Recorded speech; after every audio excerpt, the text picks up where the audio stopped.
First really nice day of the year. I can't even see the camera. And what are we gonna do? We're gonna summarize snowmobiles.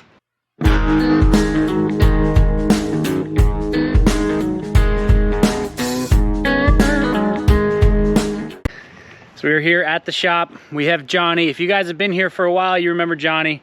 Johnny helps my father with all his stuff and so on and so forth. So we have 2 trailers filled with sleds.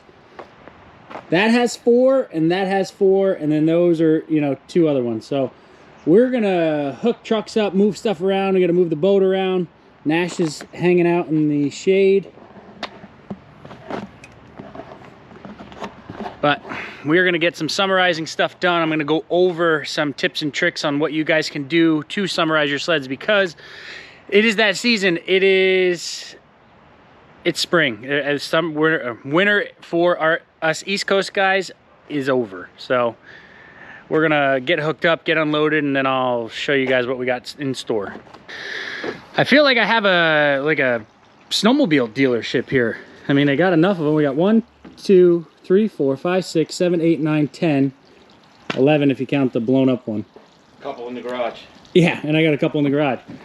So I also talked to Bruce Sr. about this too, and you know, he gave me some tips and tricks, and we kind of agreed on a lot of things when it comes to summarizing your sled. So step 1, we're gonna go by steps here. So step 1, get them out of the trailer.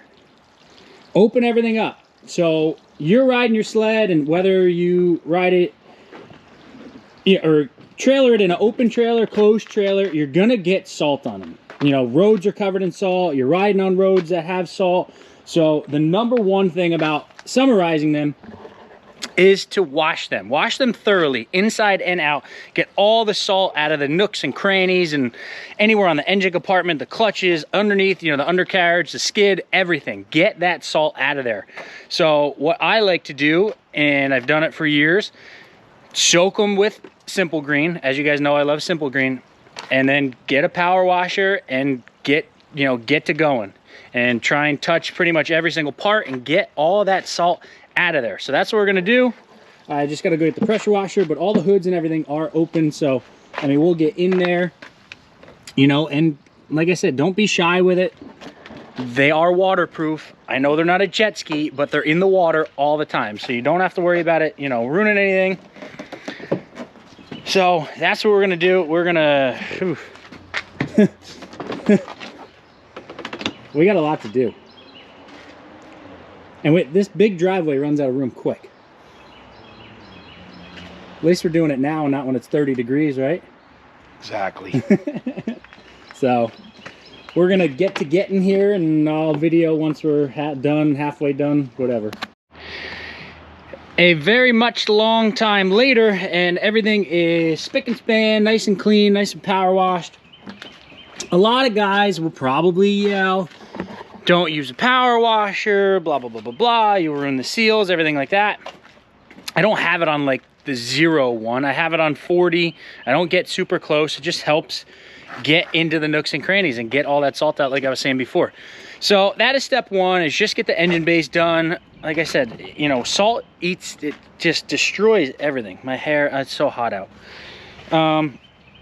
It destroys everything, as you guys know, with car frames, stuff like that. So you want to get that all out. So that's done.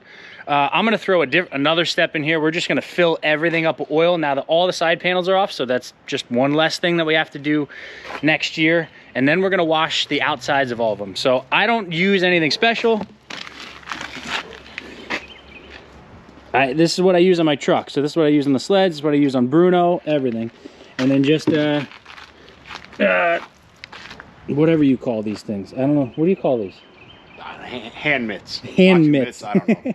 Is your hand fit in these things? I have an extra large one over here.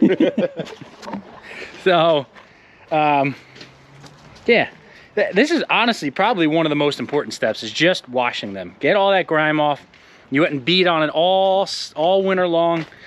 Clean them up. So I'm gonna put you guys back down, and I'm gonna fill them up with oil, put the side panels and everything back on, and then wash the outsides of them.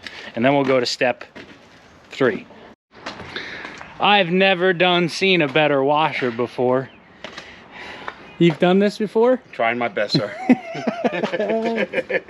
I've done it a few times. So we only have this one left. Everything else is washed. And then we're gonna go to also another important side of things that I didn't touch on yet. So I think I'm on step 3. I don't know, I lost track of steps already here.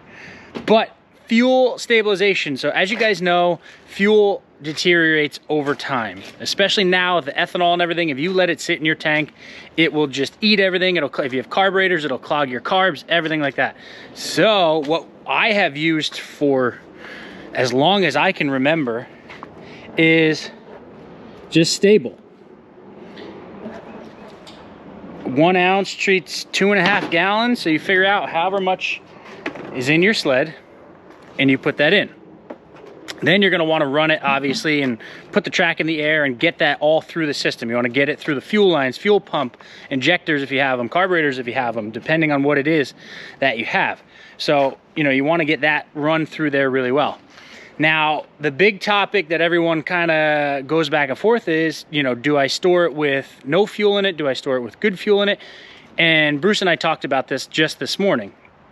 And there's a couple ways to look at it. Depending on where you're storing your sled, if you're storing it in a trailer and it's getting hot and cold and hot and cold and hot and cold and it's sweating and this, that, and the other thing, it's gonna kill your octane. So, if you have 91 in it, when you store it away, when you go to ride it in December or January, from that fuel getting so hot and then cold and then hot and then cold, you're just constantly losing octane. So by the time you get up there, you're going to be way less than even 87. So then you're going to, potentially have detonation codes. You're going to, the knock sensor is going to start picking up a bunch of stuff because you just, for lack of better terms, have shit fuel in it.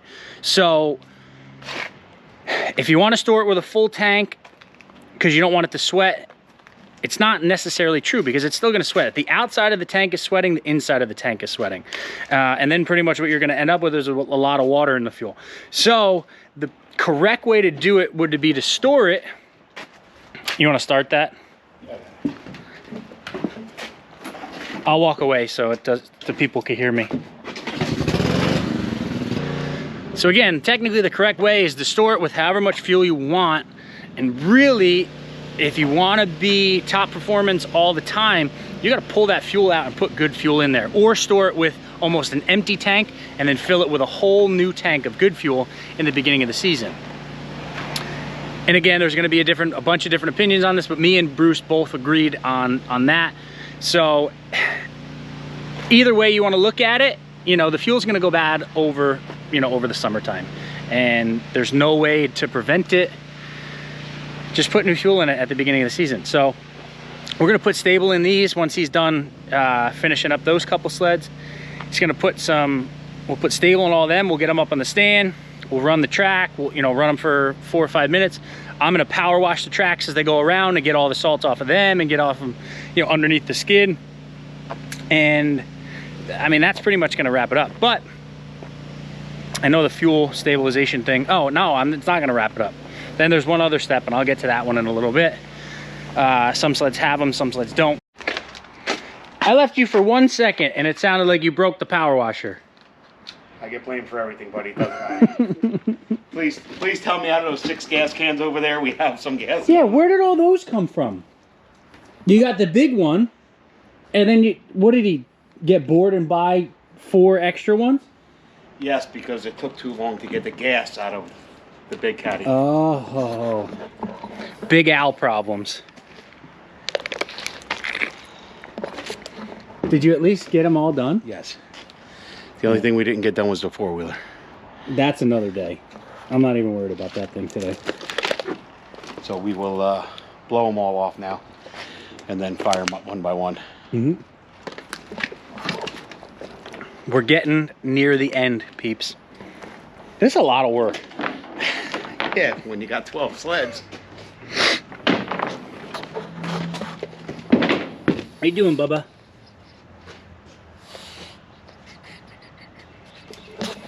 I'm gonna pour all day tomorrow. We're officially out of energy, but Johnny's about to take a nap. Soon.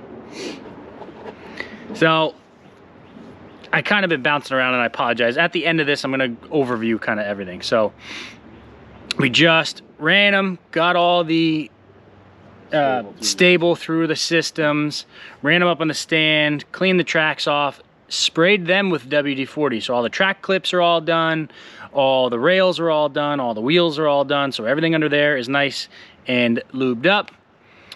And then we pulled the side panels back off, and we also WD-40'd the engine and the engine compartment, and if you have carburetors, if not, throttle bodies, all that stuff.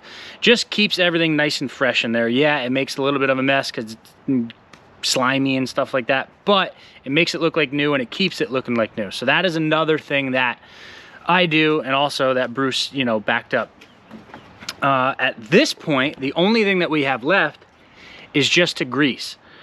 And pretty much what you're gonna do, if you have any grease points, and some of the new sleds don't, like these Pro S's or Adventure Axis switchback chassis don't have any grease fittings, which is pretty crazy, but they don't. And I've looked a bunch, but like Mom's does, Johnny's entire fleet does, and the kid sleds over there do.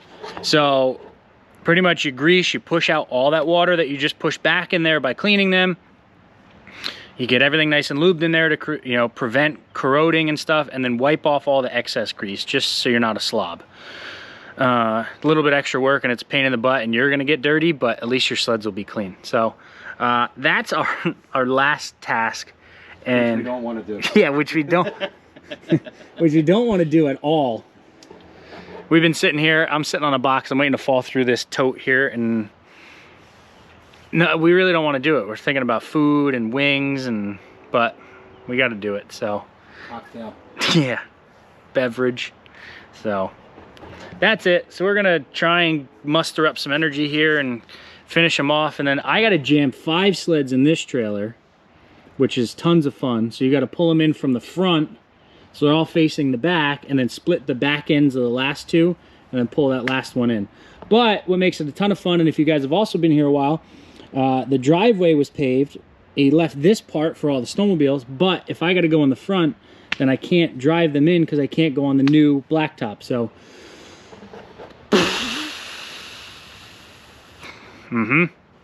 we get to spin them all around. Spina bifida coming up. So I'll check back in with you guys. You want to see what 2 beat up guys look like after summarizing 12 sleds? Well, here they are. We're spent. We are 110% spent. It's a long day. Unloading. Yeah. Spinning them around. As you see, this is why the Godfather, Big Al, does not want us on the new blacktop, which I don't blame him. I'm going to close this video out another time. I am tired. We have dinner plans, and we literally, it's now 5:22. We started at 12:30. We did have a little bit of a detour. We had to do some architectural designing for the shore house. But actually, I mean, I might as well close it out now. So summarizing a sled: wash in and out, put stable in it, run them, get that stable through, you know, all the lines, all the fuel lines, the injectors, carburetors, whatever your sled is. WD-40 them. Try to do it on a nice day too, so they get nice and dry before, if you are storing them in a trailer, so they get nice and dry before you put them away, because you don't want to put them away wet. Then it's just WD-40 everything. It doesn't hurt wires, aluminum. Right. Keeps everything from oxidizing. Yeah. So WD-40 is your friend. You know, don't use it. Not gonna hurt paint. Sparingly. No, it doesn't hurt paint. So I've been doing that for forever. So that's why all my stuff looks nice and new. But that's it, guys. If you have any questions, I figured that was a kind of a good topic to touch on since we are in that season right now.